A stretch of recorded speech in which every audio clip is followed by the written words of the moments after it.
মৰমৰ ছাত্ৰ ছাত্ৰীসকল, তোমালোকক মই মোৰ চেনেলটোলৈ স্বাগতম জনাইছোঁ।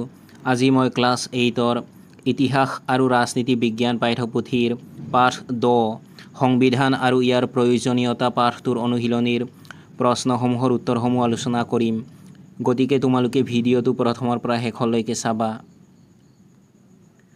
অনুশীলনীৰ 1 নম্বৰত দিয়া আছে চমু উত্তৰ লিখা। ক নম্বৰ প্ৰশ্নটো হৈছে সংবিধান বুলিলে কি বুজা? তোমালোকে উত্তৰত লিখিবা সংবিধান হ'ল ৰাষ্ট্ৰ পৰিচালনাৰ বাবে থকা নীতি নিয়ম আৰু আইন কানুনৰ সমষ্টি। খ নম্বৰ প্ৰশ্নটো হৈছে সংবিধান পৰিৱৰ্তন কৰা প্ৰক্ৰিয়াটো কি বোলে? তোমালোকে উত্তৰত লিখিবা সংবিধান পৰিৱৰ্তন কৰা প্ৰক্ৰিয়াটোক সংশোধন বোলা হয়। গ নম্বৰ প্ৰশ্নটো হৈছে নেপালত কোন চনত গণতন্ত্ৰ প্ৰতিষ্ঠিত হয়? তোমালোকে উত্তৰত লিখিবা নেপালত 2008 চনত গণতন্ত্ৰ প্ৰতিষ্ঠিত হয়। ঘ নম্বৰ প্ৰশ্নটো হৈছে লিখিত সংবিধানৰ প্ৰচলন থকা 3খন ৰাষ্ট্ৰৰ নাম লিখা। তোমালোকে উত্তৰত লিখিবা লিখিত সংবিধানৰ প্ৰচলন থকা 3খন ৰাষ্ট্ৰ হ'ল ভাৰত, নেপাল আৰু ভূটান। 2 নম্বৰত দিয়া আছে চমুটোকা লিখা। প্ৰথমতে তোমালোকক দিয়া আছে নমনীয় সংবিধান। তোমালোকে উত্তৰত লিখিবা নমনীয় সংবিধান যি সংবিধান সহজে সংশোধন কৰিব পৰা যায়, অৰ্থাৎ সাধাৰণ আইন প্ৰণয়নৰ দ্বাৰাই সংশোধন কৰিব পাৰি, তাকে নমনীয় সংবিধান বোলে। তাৰ পাছত দিয়া আছে অলিখিত সংবিধান। তোমালোকে লিখিবা যি সংবিধানৰ কোনো লিখিত ৰূপ নাই, বিভিন্ন সময়ৰ প্ৰচলিত প্ৰথা পদ্ধতি, ৰীতি নীতি, ঐতিহ্য আৰু পৰম্পৰাৰ ওপৰত নিৰ্ভৰ কৰি সৃষ্টি হৈছে, তাকে অলিখিত সংবিধান বুলি কোৱা হয়। এই সংবিধানত কোনো বিষয় লিখিত ৰূপত নাথাকে।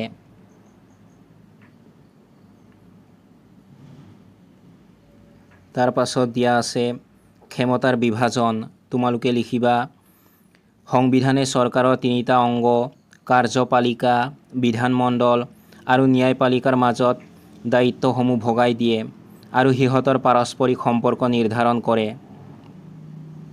বিধানমণ্ডলে আইন প্ৰণয়ন কৰে, কাৰ্যপালিকাই সেই আইনসমূহ কাৰ্যকৰী কৰে আৰু ন্যায়পালিকাই আইনসমূহ সংবিধানসন্মত হৈছে নে নাই চালি জাৰি চাই বিচাৰ ব্যৱস্থা পৰিচালনা কৰে।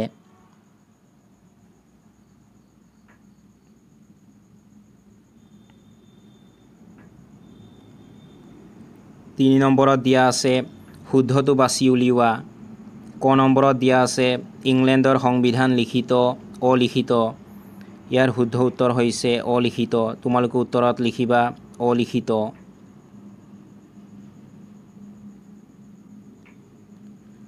খ নম্বৰত দিয়া আছে ভাৰতৰ সংবিধান অনমনীয়, নমনীয় আৰু অনমনীয়ৰ সংমিশ্ৰণ। ইয়াৰ শুদ্ধ উত্তৰ হৈছে নমনীয় আৰু অনমনীয়ৰ সংমিশ্ৰণ। তোমালোকে উত্তৰত লিখিবা নমনীয় আৰু অনমনীয়ৰ সংমিশ্ৰণ। গ নম্বৰত দিয়া আছে কাৰ্যপালিকাই, বিধানমণ্ডলে, ন্যায়পালিকাই দেশৰ আইনসমূহ প্ৰস্তুত কৰে। ইয়াৰ শুদ্ধ উত্তৰ হৈছে বিধানমণ্ডলে। তোমালোকে উত্তৰত লিখিবা বিধানমণ্ডলে।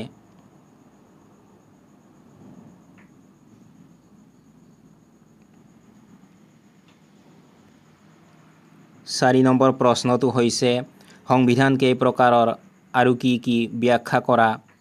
তোমালোকে উত্তৰত লিখিবা সংবিধান মূলতঃ 4 প্ৰকাৰৰ লিখিত, অলিখিত, নমনীয় আৰু অনমনীয় সংবিধান।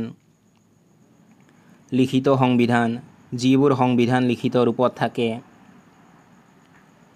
অলিখিত সংবিধান যিবোৰ সংবিধান লিখিত ৰূপত নাথাকে, বৰং প্ৰথা পদ্ধতি, ৰীতি নীতি আদিৰ ওপৰত নিৰ্ভৰ কৰে। নমনীয় সংবিধান যিবোৰ সংবিধান সহজে সংশোধন কৰিব পাৰি। অনমনীয় সংবিধান যিবোৰ সংবিধান সংশোধন কৰিবলৈ বিশেষ আৰু জটিল পদ্ধতিৰ প্ৰয়োজন হয়।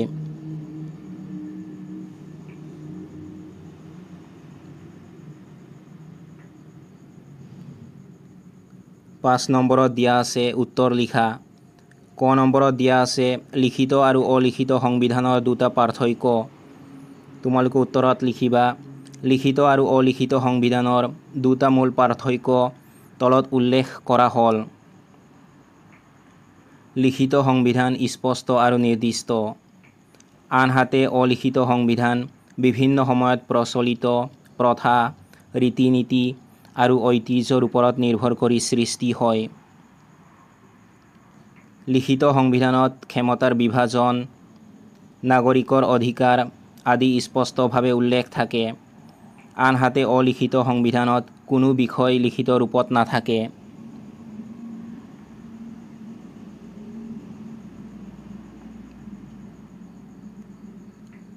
খ নম্বৰত দিয়া আছে অনমনীয় সংবিধানৰ দুটা বৈশিষ্ট্য। তোমালোকে উত্তৰত লিখিবা অনমনীয় সংবিধানৰ দুটা বৈশিষ্ট্য হ'ল অনমনীয় সংবিধানৰ সংশোধন পদ্ধতি অতি জটিল। অনমনীয় সংবিধান সদায় লিখিত ৰূপত থাকে।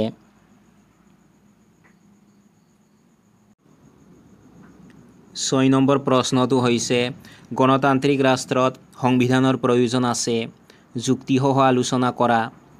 তোমালোকে উত্তৰত লিখিবা গণতান্ত্ৰিক ৰাষ্ট্ৰত সংবিধানৰ প্ৰয়োজনীয়তা অপৰিহাৰ্য।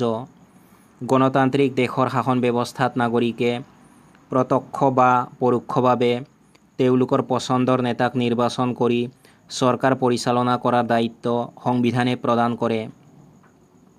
সংবিধানে চৰকাৰৰ ক্ষমতা নিয়ন্ত্ৰণ কৰে, বিভিন্ন বিভাগৰ কাম আৰু ক্ষমতা নিৰ্ধাৰণ কৰে, আৰু ক্ষমতাৰ অপব্যৱহাৰ কৰিলে তাক নিয়ন্ত্ৰণ কৰাৰ ব্যৱস্থা থাকে।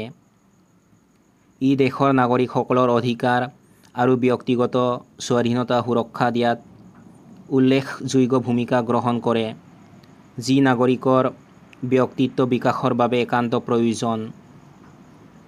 সংবিধানে ৰাষ্ট্ৰখনক সুপৰিকল্পিতভাৱে পৰিচালনা কৰাত সহায় কৰে। ই চৰকাৰৰ তিনিটা অংগ কাৰ্যপালিকা, বিধানমণ্ডল আৰু ন্যায়পালিকাৰ মাজত দায়িত্ব ভগাই দিয়ে আৰু সিহঁতৰ পাৰস্পৰিক সম্পৰ্ক নিৰ্ধাৰণ কৰে।